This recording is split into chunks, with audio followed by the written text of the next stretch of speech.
이 뼈들이 서로 붙고, 그리고 이 뼈가 진짜 붙어가지고 힘줄이 생기고, 그리고 살이 붙어가지고, 그리고 이 피부가 만들어지고, 이거를 대원하라 해가지고 이 에스겔 선지자가 하나님 말씀을 듣고서 명령대로 그대로 대원하는 겁니다. 그래서 이 뼈들을 향해가지고 이 하나님 말씀을 그대로 딱 전하니까 어떻게 된 겁니까? 그 골짜기에요, 요란한 소리가 나기 시작했습니다. 딱딱딱딱 뭐 이런 소리는 아니겠습니까? 뼈 마주친 소리가 어떤 소리겠습니까? 딱딱 이런 소리 아니겠습니까? 마른 뼈가 붙인 소리가 그런 소리 아니겠습니까? 그래가지고요, 마른 뼈가 탁탁 붙는 소리가 이 골짜기에 아주 엄청나게 크게 들린 거예요. 그래가지고 뼈끼리 막 붙기 시작하고, 붙은 이 뼈들에서 힘줄이 생기는 것이고, 그리고 힘줄이 생기면서 살이 막 부풀어 오르고, 그리고 부풀어 오른 그 살에 피부가 다 씌워지고, 이 상태로 다 만들어진 거예요. 근데 이제 문제는 뭡니까? 생기가 없다는 거예요. 겉모습은 다 이렇게 이제 만들어졌습니다. 말씀에 의해서. 근데 보니까 이 마른 뼈들이 이제 다 붙었는데, 살까지 다 입혀졌는데, 뭐가 없다고요? 생기가 없는 겁니다. 그래가지고 또 여기 보니까, 구절에 보니까 뭐라고 말씀하고 있습니까? 사람아, 너는 생기에게 대언하여라. 생기에게 대언하여 이렇게 일러라. 나 주 하나님이 너희가 말한다. 너 생기야. 사방에서부터 불어와서 이 살아가는 사람들에게 불어서 그들에게 살게 하여라. 이 말씀을 그대로 가지고 대언하니까 이 말씀이 살아가지고요, 진짜 이 어떻게 된 겁니까? 죽어있는 그런 이 움직이지 못하는 이 사람에게 가서 이 생기가 들어간 거예요. 들어가니까 제 발로 벌떡 일어나가지고요, 그 어떠한 일도 해낼 수 있는 엄청난 군대가 돼버린 겁니다. 진짜 놀라운 거 아닙니까? 놀라운 역사. 우리는 여기서 뭘 느끼는 겁니까? 하나님의 엄청난 능력을 우리 여기서 깨달을 수가 있는 거예요. 여러분, 지금 이 골짜기는 어떤 골짜기입니까? 뭘 상징하는 겁니까? 절망의 골짜기예요. 그러면 하나님께서 대언하라 해가지고 대언하니까 그 절망의 골짜기가 어떤 골짜기로 변화되어진 겁니까? 소망의 골짜기로 변화되지 않습니까? 죽음의 이런 골짜기에서 생명의 골짜기로 확 바뀌지 않습니까? 하나님 이런 분인 거예요. 모든 것을 변화시켜 주시는 거예요. 절망에서 소망으로, 죽음에서 생명으로. 그래서 우리가 어디다 소망을 둬야 되겠습니까? 전능하신 하나님 앞에 우리가 소망을 두고 살아가야 되는 거예요. 근데 이 12절에 보니까요, 하나님께서 이제 우리에게 정말 소망을 주시는 분인 것을 알 수가 있습니다. 그러므로 너는 대언하여 그들에게 전하여라. 나 주 하나님이 말한다. 내 백성아, 내가 너희 무덤을 열고 무덤 속에서 너희를 이끌어내고 너희를 이스라엘 땅으로 들어가게 하겠다. 참 소망을 주신 하나님. 여기서 하나님께서 어떻게 말씀하고 있습니까? 지금 이스라엘 백성들은 지금 바벨론 포로 끌려가가지고 지금 그 안에서 지금 비참한 생활을 하고 있는 겁니다. 바벨론에 들어가서, 제국 안에 들어가가지고, 다시 말해서 무덤에 들어간 이 사람과 같이 아주 비참하고 진짜 생기 없는 그런 삶을 살아가고 있는 이 이스라엘 백성들에게 하나님이 주신 그 말씀이 무엇입니까? 내 백성아, 내가 너희 무덤을 열고 바벨론에서 나올 수 있도록 문을 활짝 열어주겠다는 겁니다.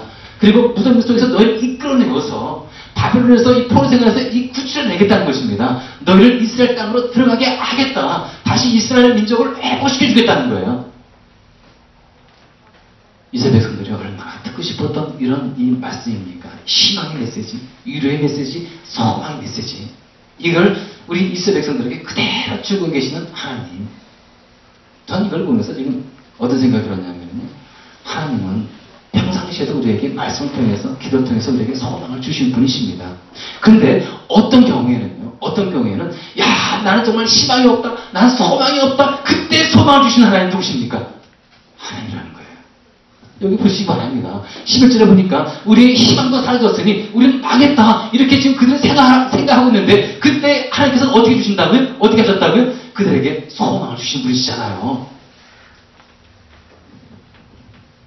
자, 우리 하나님의 이 놀라운 이 은혜를 우리가 입어야 되지 않겠습니까? 여러분, 하나님께서 얼마나 전능하시냐. 우리에게 얼마나 진짜 우리에게 큰 소망을 주신 분이신가. 여러분, 왜 우리는 하나님께 소망을 두고 살아가야 되느냐. 여러분, 하나님께서는요 어떤 분이십니까? 절망에서 소망으로 확 바꿔주신 분 아닙니까? 여러분, 하나님께서는 불가능이 없으신 분이신데요. 누가복음 1장에 보시면 이제 마리아가 나오지 않습니까? 예수님과 어머니 마리아. 근데 이 마리아가 이 동정녀의 몸에서 이제 예수를 이제 잉태하지 않습니까? 천사가 나타나가지고 이제 얘기를 하는 거예요. 마리아가 이제 거룩하신 하나님의 아들 그리스도를 잉태해서 이제 낳을 것이다. 근데 이 마리아 입장에서 아니 어떻게 자기 혼자 애를 낳을 수 있는 겁니까? 그리고 난 남자도 알지 못하는데 어떻게 이런 일이 벌어질 수 있냐 이거예요. 이 천사가 그 얘기 듣고 이해가 되는 사항이죠. 친절하게 얘기해 줍니다. 이해를 시키는데요. 어떻게 이해시키느냐? 너 친척 중에 엘리사벳 있지 않니? 그 엘리사벳이 나이가 많아가지고 분명히 지금까지 애를 낳지 못했어. 그런데 그 엘리사벳이 임신 중이다. 벌써 6개월이 되었다. 그래서 이 천사가 하는 말이 무엇입니까? 하나님에게는 불가능함이 없다. 누가복음 1장 37절에 보면 그렇게 나와 있어요. 하나님에게는 뭐가 없다고요? 불가능함이 없다. 불가능이 없으니까 하나님께 우리는 뭐 해야 되는 겁니까? 소망을 둬야 되겠죠. 여러분, 하나님은 어떤 분이십니까? 여러분, 마른 뼈를 생기 있는 사람으로 만들어주시는 것. 다시 말해서 하나님은요, 황무지에서 장미꽃을 피우시는 분이십니다. 바다에 길 내시는 분이에요. 건조한 무민한 이 사막에서 샘물을 내게 하시는 분이십니다. 고목에서 새싹을 피우신 분이에요. 이런 분이 누구시라고요? 하나님.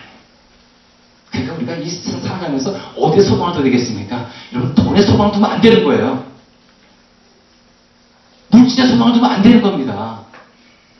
여러분들의 자녀에, 여러분들의 가정에, 이웃에 소망을 두면 안 되는 거예요. 전능하신 하나님, 불변하신 하나님, 우리에게 모든 것을 진짜 주시는 하나님, 그 하나님께 우리가 소망을 두고 살아갈 때 그 삶에 소망이 있는 거예요. 10절에 보듯이 우리 하나님께서는 어떤 분이시라고? 소망을 주신 하나님.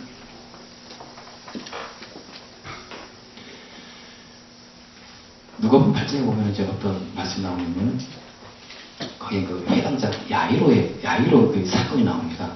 여러분, 그 회당장 야이로는 아주 어린 딸이 하나 있었어요. 참 이 딸 참 귀엽지 않습니까? 근데 그 어린 딸이 그만 병들어서 거의 죽게 된 거예요. 그런데 이 병들어서 죽게 된 그런 상황 속에서 이 야이로가 회당장입니다. 근데도 예수님이 진짜 뭐 그냥 진짜 능력이 있으시고 병자도 고치시고 메시아로 진짜 그냥 그 인정받고 이런 그런